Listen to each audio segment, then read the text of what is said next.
저는 올해 초 파혼하고 행복한 싱글의 삶을 즐기고 있는 33살의 여자입니다.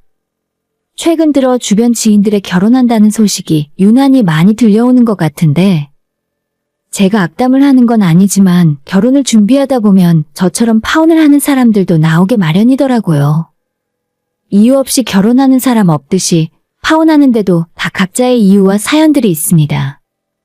그 와중에 저는 한 가지 꼭 당부드리고 싶은 말이 있어 사연을 보내게 되었어요. 저는 올해 초 결혼을 얼마 앞두고 파혼을 하게 되었습니다. 결혼을 약속했던 남자친구와는 자그마치 5년이 넘는 시간을 사귀고 있었죠. 20대 중반에 만나서 결혼 준비를 하던 올해 초까지 크게 싸운 기억조차 없을 정도로 잘 맞는 사람이었습니다. 제가 먼저 취업해 남자친구가 취직하고 자리를 잡을 때까지 뒷바라지를 했었고 제가 돈을 더 많이 써도 하나도 아깝다고 생각하지 않았어요. 올해 연애를 하면 권태기가 온다고 하는데 저희는 그런 것도 없었기 때문에 당연히 결혼은 이 사람과 할 거라고 생각했었죠. 하지만 파혼을 해보면서 결혼과 연애는 완전히 다른 이야기이고 5년을 만났던 10년을 만났건 그 기간은 전혀 중요하지 않다는 걸 깨달았어요. 일단 저희 집안을 먼저 간단하게 말씀을 드리자면 아빠는 몇 년 전까지 군인으로 일을 하시다가 은퇴하셨고 지금은 엄마와 함께 치킨집을 운영하고 계세요. 예전에는 많지 않은 군인 월급으로 저와 제 동생까지 뒷바라지하느라 저희 부모님 살림이 빠듯하셨을 거라 생각해요. 그래도 엄마가 알뜰하게 재산을 모아놓으셨고 덕분에 두 분은 치킨집을 운영하시며 크게 노후 걱정은 안 하실 정도는 되더라고요. 저는 대학 졸업하고 나서 직장에 다녀본 적은 없습니다. 운이 정말 좋게도 처음 시작했던 온라인 사업이 어느 정도 성공해서 서울 강북에 8억짜리 작은 아파트 한 채와 경기도 신도시 쪽에도 아파트를 한 채 더 갖고 있어요. 부동산으로만 이래저래 14억 정도는 되는 것 같습니다. 서울에 있는 아파트는 제가 사업을 하며 모은 돈으로 구입을 했고 지금은 대출도 싹 갚아서 100% 저의 재산이에요. 경기도에 있는 아파트는 전세를 돌리고 있지만 전세금을 지금이라도 빼줄 수 있을 정도로 현금을 가지고 있습니다. 제가 타고 다니는 차도 할부 없이 현금으로 구입했고 이래저래 경제적으로 남들보다 부족하진 않다고 생각해요. 결혼할 당시에는 바로 쓸 수 있는 여유자금으로 1억 정도가 있었기 때문에 부모님의 도움을 안 받고 그 돈으로 모든 걸 다 해결할 생각이었죠. 저는 이 정도면 제가 결혼할 때 남자 쪽 집안에 숙이고 들어갈 필요는 없을 줄 알았습니다. 제 남자친구는 평범한 회사원입니다. 유명 대기업까지는 아니지만 나름 괜찮은 회사였고 복지도 좋은 편에 연봉은 5천만 원이 넘는다고 들었어요. 적지 않은 연봉이지만 돈은 많이 모으지 못한 것 같더라고요. 차도 10년은 넘어 보이는 국산차를 타고 다니고 아직 부모님 집에 얹혀 살고 있습니다. 결혼 자금으로 모아놓은 돈은 5천만 원이 채 안 된다고 들었어요.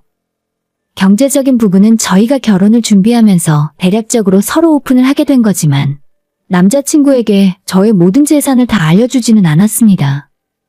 왜냐하면 남자친구 쪽에서 먼저 요즘은 반반 결혼을 많이 한다며 저희가 동등하게 결혼 준비를 해오는 걸 원했기 때문이에요. 그래서 저도 굳이 여유가 더 있었지만 많이 해갈 수 있다고 말하지 않았고요. 차차 결혼을 준비하면서 남자친구 하는 걸 보며 저도 비슷하게 맞춰갈 생각이었습니다. 사실 재산은 숨긴다고 완전히 숨길 수 없는 일이라서 결혼을 하면 다 알게 될 거고 제가 결혼 전에 모은 재산을 결혼하고 나서 남편과 나눌 생각은 없었어요. 그래서 남자친구는 제가 정확하게 뭘 갖고 있는지, 얼마나 돈이 있는지 전혀 짐작도 못하고 있었습니다.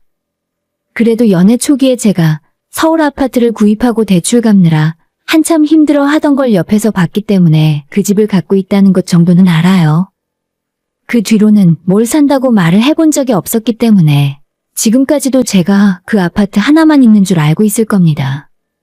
서울 강북에 있고 평수가 큰 건 아니지만 제가 샀을 때보다 많이 가격이 오른 것도 남자친구가 알고 있었어요. 반면에 남자친구는 집안이 그리 여유롭진 않았습니다. 직장 생활을 본격적으로 시작한 것도 몇 년 안 됐으니 집 살 돈은 모을 수조차 없었고 그렇게 따지면 5천만 원 모은 게 대단한 일이기도 하죠.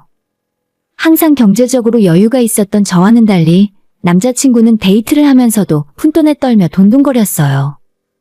나중에 그 이유를 알게 되었는데 남자친구가 자기 부모님 대출 갚는 것도 어느 정도 보태고 있었고 부모님 집에서 사는 대가로 매달 생활비 50만 원씩 보내고 있다는 것도 알게 되었습니다. 50만 원 외에도 집안에 경조사가 있거나 무슨 일만 생기면 그 돈을 제 남자친구가 부담을 하고 있더라고요. 하지만 본인의 월급으로 그 모든 걸 전부 감당하기엔 힘들었는지 저한테 종종 신세 한탄을 하곤 했습니다. 우리 누나는 시집가고 전화도 잘 안 하더라. 자기 생활 빠듯하다고 부모님 용돈도 한 번 안 보내는 거 있지? 나한테 다 맡기니까 솔직히 나도 너무 힘들어. 그전까지는 별 생각이 없었는데 집안 이야기를 들을 때면 결혼을 해도 되는 건가 마음 한구석이 무거워지곤 했어요. 이러다가 결혼하면 자기 버는 돈은 시부모님 뒷바라지 하는데 다 쓰는 거 아닌가 하는 생각이 들어 기분이 좋지 않았습니다. 당연히 시댁은 노후 준비 같은 건 전혀 되어 있지 않았고 오히려 남자친구가 자기 부모님 안보험료까지 내주고 있었어요. 걱정하지 마. 우리 부모님도 생각이 있겠지. 너한테 기댈 생각 없으니까 안심해.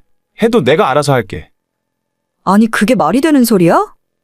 우리가 결혼하면 경제적으로 묶여있는 거나 마찬가지인데 한마디로 오빠 앞으로 딸린 식구가 둘이나 더 있는 거고 애라도 하나 낳으면 부양해야 할 가족이 셋이라는 소리야.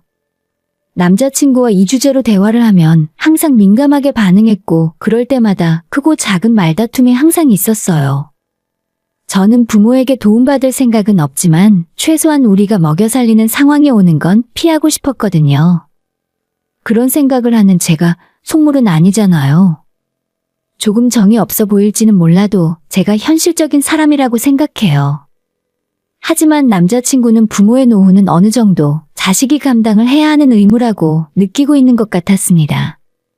아마 서로의 가정 환경이 다르니 집에서 부모에게 받은 가정교육이 달라서 생기는 가치관 차이라고 생각합니다. 그때부터 결혼 준비를 하면서 자주 부딪히게 되고 싸우는 일이 생기기 시작하더라고요. 양가의 인사까지 하고 난 이후로는 갈등이 더 심해지고 말았습니다. 객관적인 조건만 놓고 보면 제가 남자친구보다 더 좋은 건 확실해요. 일단 저는 제가 가진 재산도 있고 친정부모님 노후가 준비가 되어 있으니 나중에 부모님 문제 때문에 스트레스 받을 일도 없었으니까요. 그래서 우리 부모님이면 모를까 남자친구 집에서 저를 싫어할 줄은 전혀 생각도 못했습니다. 하지만 제가 그쪽 집에 인사드리러 갔을 때 그 집 부모님은 저를 전혀 다른 이유로 부족하게 생각하신다는 걸 알게 되었어요. 남자친구를 통해 제가 사업을 해서 수익이 적지 않다는 것과 서울에 아파트까지 가지고 있다는 걸 미리 인지하고 계셨을 거예요. 예비 시부모를 처음 만나 식사를 하면서 이런저런 이야기를 나누다가 저희 신혼집 문제를 먼저 꺼내신 건 남자친구의 어머니였습니다. 너가 사업한다고 들었는데 그게 월급 받는 것보다 낫니? 우리는 원래 공무원 같은 안정적인 직업의 며느리를 원했었는데 너가 서울에 아파트를 갖고 있다길래 신혼집은 거기에서 하면 되겠구나 싶었어. 저는 한 번도 그곳에서 신혼생활을 시작한다고 이야기한 적 없었어요.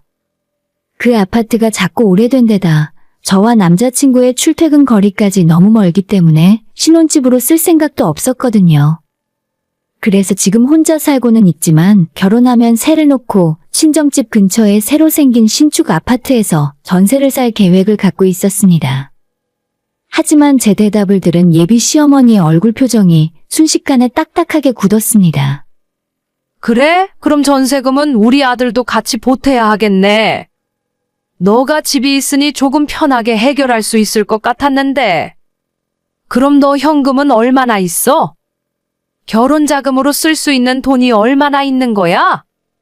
5천만 원 정도 생각하고 있어요. 당시에 저한테 쓸 수 있는 여윳돈은 1억이 조금 넘게 있었지만 남자친구가 5천만 원을 모아놨다고 하길래 일단 5천이라 이야기했어요. 나중에 결혼 준비를 하면서 돈이 더 필요하게 되면 그때 조금씩 제 돈을 더 쓸 생각도 있었지만 처음부터 가진 걸 다 보여주고 싶진 않았거든요. 뭐? 5천? 택도 없이 부족하네. 그 돈으로 대체 뭘 할 수 있니? 라고 하면서 제 눈앞에서 한숨을 푹푹 쉬시더라고요. 옆에 있던 남자친구는 자기 엄마가 한숨을 쉬자 안절부절 못하며 끼어들었습니다. 엄마, 우리가 돈 합치고 전세 대출 받으면 돼. 엄마가 그런 걱정을 뭐하러 해요?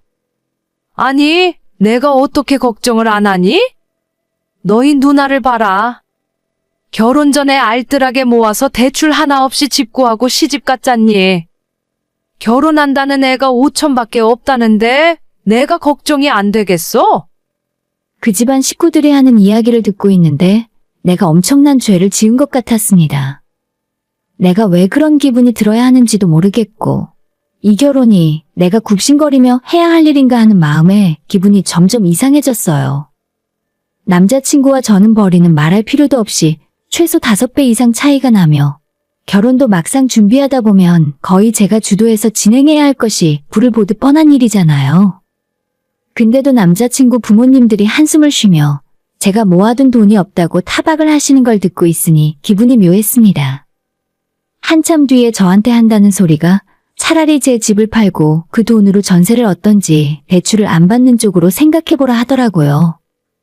참고로 제 서울 아파트는 팔려고 내놓으면 며칠 만에 바로 나갈 매물입니다. 하지만 몇 년 더 버티면 재건축이 들어올 것 같은데 지금 팔면 무조건 손해가 나는 상황이거든요. 지금보다 앞으로 집값이 오르면 올랐지 절대 떨어지진 않을 곳입니다. 아무것도 모르는 사람들이 저보고 그 집을 팔아 전셋집을 얻으라고 하니 어처구니가 없었습니다. 그 와중에 어머님은 그날 제가 타고 온 자동차를 트집 잡기 시작하셨어요. 너는 그 와중에 외제차까지 타고 다니고 생각이 너무 부족한 거 아니니? 그걸로 알뜰하게 저금해서 결혼 자금에 보탤 생각을 했어야지. 저한테 겁도 없이 외제차를 샀다며 지금이라도 당장 제 차를 팔고 그 돈으로 집 구하는데 보태는 게 어떻겠냐 하시더라고요. 아니요. 저는 사업하는 사람이라서 주변에 보이는 것도 중요하거든요. 그리고 제가 무슨 차를 타던 현금 다 주고 산 거라 걱정 안 하셔도 돼요. 뭐? 저 비싼 차를 현금을 주고 샀다고?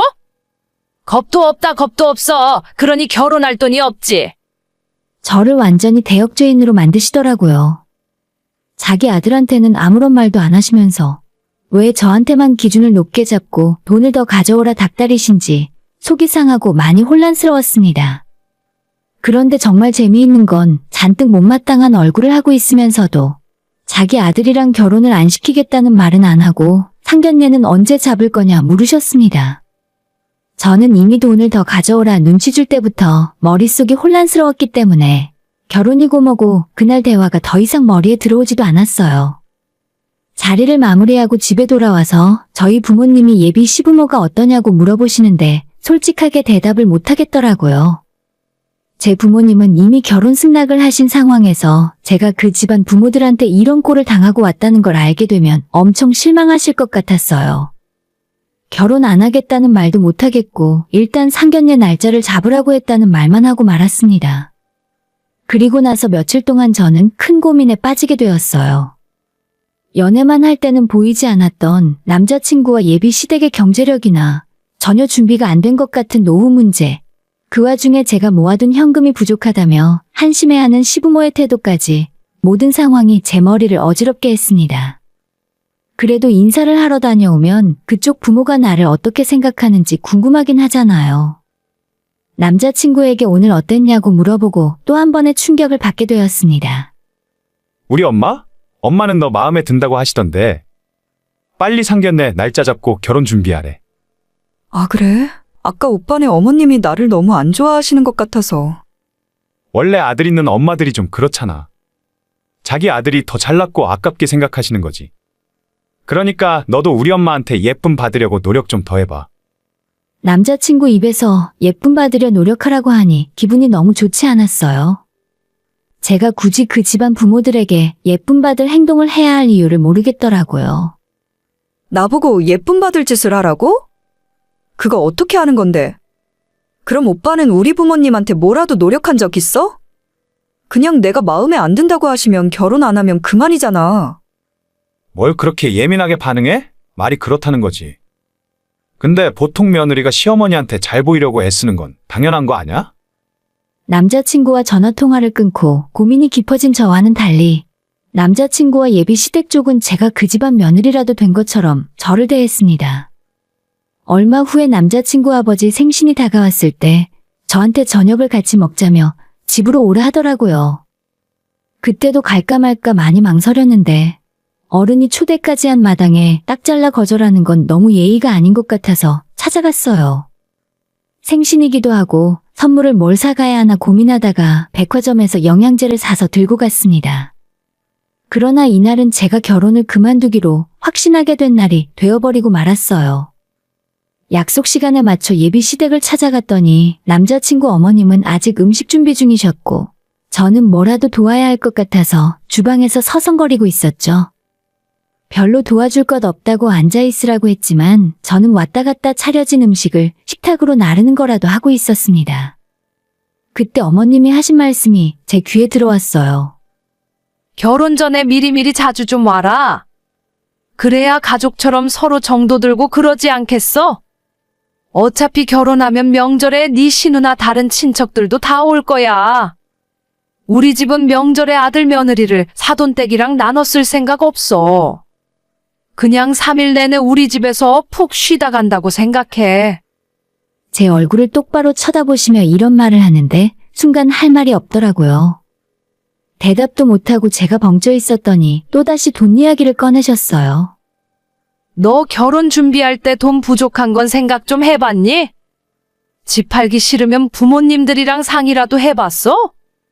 아무리 생각해도 5천으로는 집 구해서 결혼하는 건 무리일 것 같아. 저는 그 말까지 듣고 나니 이제 더 이상 참을 필요가 없다고 생각했어요.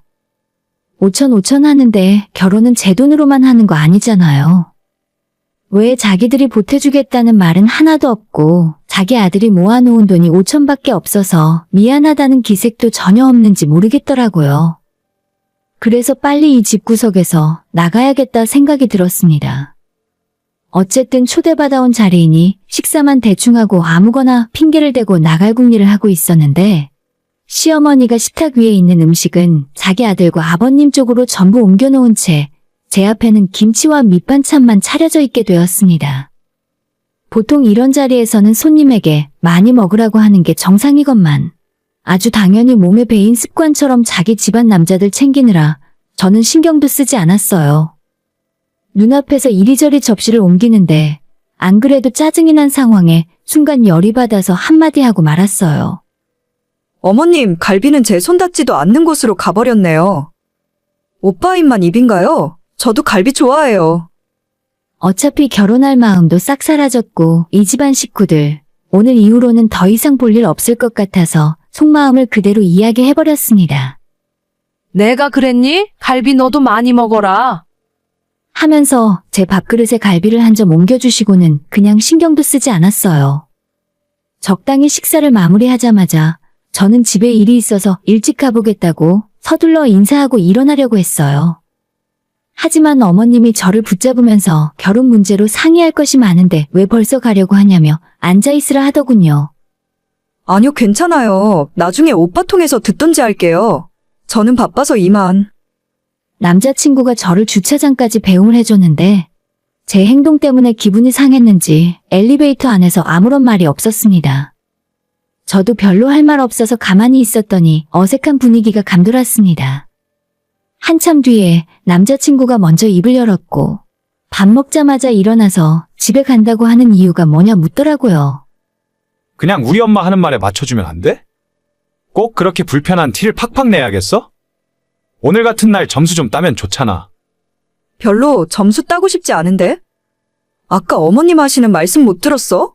명절에 친정집 갈 생각하지 말라잖아. 내 입장에서는 이해 안 가는 거 투성이야.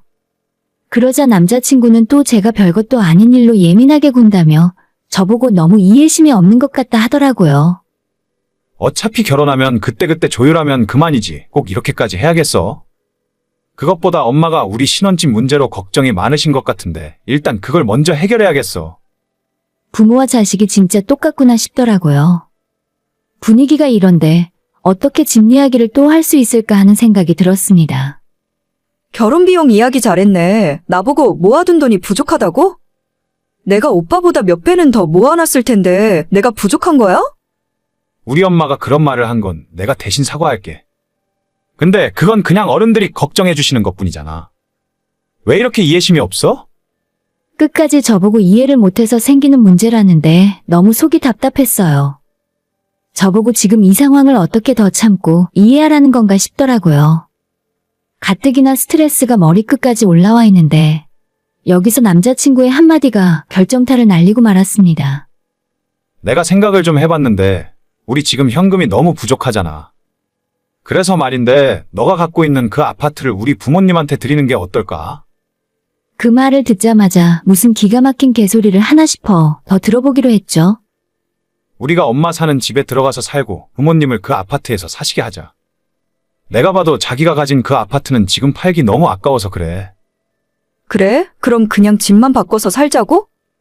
아니, 그냥 확실하게 우리 엄마 앞으로 등기 이전까지 해드려야지. 진짜 무슨 말을 하던지 완전 상상 초월이었습니다.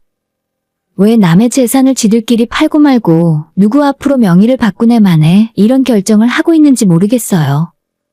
여기 어머님 집 얼마짜린데? 매매가 3억에 대출도 1억 끼어 있다고 하지 않았어? 내 집 7억짜리 어머님 주고 나보고 여기 와서 대출 갚으며 살라는 거야? 이건 완전히 도둑놈 심보다. 뭐 도둑놈? 너는 이게 앞날을 위한 투자라고 생각 안 해? 우리 부모님이 살아봐야 얼마나 더 사시겠어? 어차피 돌아가시고 나면 전부 우리 거 되는 거잖아. 진짜 내가 이런 인간이랑 결혼하려고 지난 5년을 사귀고 있었던 건가 싶었습니다. 아직 멀쩡히 살아계시는 자기 부모 돌아가실 걱정을 먼저 하고 있더라고요. 생각하고 말고 할 것도 없이 제가 싫다고 거절하자 남자친구가 버럭 화를 냈습니다. 아니, 나는 나름대로 양쪽 모두를 위해 내린 결정인데. 너는 생각도 안 해보고 바로 싫다고 하는 거야? 나도 더 이상 할 말도 없어. 그냥 결혼이고 뭐고 때려치우자. 어차피 오늘 집에 돌아가면 헤어질 생각이었는데 이 사람 입에서 먼저 그 말이 나오길래 저도 바로 대답해줬어요. 때려치우자고? 그래 알겠어. 오빠 생각이 좀 그렇다면야. 내 집 7억짜리를 오빠네 엄마한테 그냥 주자고? 염치도 없고 거지 근성만 있나 보네. 진짜 치가 떨린다. 저는 그 말을 남기고 붙잡는 남자친구의 팔을 뿌리치고 차에 탔어요. 운전하고 집에 돌아오는데 전화기가 계속 울리더라고요. 저희 집에 남자친구가 종종 놀러오면서 집에 두고 간 물건들이 있었는데 커다란 쓰레기 봉투에 전부 담아서 집 현관문 밖에 빼놨습니다. 맘 같아서는 내다 버리고 싶었지만 친절하게 빨리 와서 가져가라고 문자까지 남겼어요. 며칠 동안 남자친구에게 연락 한 통 없었고 저도 처음에 화가 났던 상황에서 머리가 차분히 가라앉으며 이 문제를 조금 더 객관적으로 생각할 수 있었습니다. 생각하고 말고 할 것도 없이 이미 답은 진작에 나와 있는 상황이었습니다. 이미 마음의 정리도 끝났고 이대로 파혼하는 것이 100번 옳은 일이었죠. 그런데 며칠 후에 남자친구가 찾아와서 자기 짐을 찾아갔고 저보고 잠깐 나와서 이야기를 하자길래 그렇게 하자고 했어요. 너는 그동안 우리가 사귄 게 아무렇지도 않나 봐? 정리가 너무 쉽네. 너 이러고 헤어지면 누가 더 손해인 것 같아? 남자는 원래 손해볼 것 없어. 난 지금이라도 더 어리고 예쁜 20대 여자 만날 수 있거든. 마지막 발악을 하는 것 같은 그 말을 듣고 있으니 너무 우습더라고요. 그냥 깔끔하게 헤어지면 될 것을 누가 누구에게 손해니 뭐니 하는 것 자체가 아직 어리구나 싶었습니다. 그래서 어차피 끝난 마당에 저도 유치하지만 뭔가 하나를 보여줘야겠다 생각했죠. 핸드폰에 있는 아파트 2개의 등기와 제 23년분 소득신고 내역을 보여줬더니 남자친구 눈이 휘둥그레졌습니다. 너 이게 다 뭐야? 전부 너가 버는 돈이라고? 아니, 저 아파트는 또 뭔데? 저것도 너 거야? 통장에 있는 현금도 2억이나 있었네? 너 처음부터 나랑 우리 부모님을 속이고 있었어? 황당해하는 남자친구를 보며 그냥 더 이상 할 말도 없어서 짐을 다 내어주고 잘 가라고 인사해 주었어요. 현관문을 닫고 집으로 들어왔는데 너무 유치했나 생각이 들면서 한편으론 기분이 통쾌했습니다. 남자친구가 밖에서 문을 열어달라며 자기랑 이야기 좀 하자고 했지만 저는 반응도 하지 않았습니다. 그날 이후로 며칠 동안 남자친구와 걔네 엄마한테 셀 수도 없이 많은 문자를 받았어요. 자기들을 왜 속였냐며 지금이라도 없던 일로 해줄 테니까 그냥 마음 바꾸라며 다시 결혼 준비를 해보자 하더라고요. 제가 미쳤습니까? 돈 있는 걸 보자마자 태도가 완전 달라지는 인간들을 보며 그나마 얼마 남아있지 않았던 정도 다 떨어지더라고요. 무려 5년이나 만난 사람이지만 정말 허망하게 끝이 나버렸습니다. 뭐가 그리 좋아서 저런 한심한 놈을 5년이나 만났냐 하실 분도 있을 텐데 분명 연애할 때는 장점이 많은 사람이었어요. 하지만 결혼 준비를 하니 이야기가 완전히 달라졌고 이 정도로 가치관이 안 맞는 사람과는 절대 만날 수 없다는 게 제 생각입니다. 오늘의 사연은 여기까지입니다. 구독과 좋아요, 알림 설정 부탁드려요. 다들 행복하시고 좋은 하루 되세요.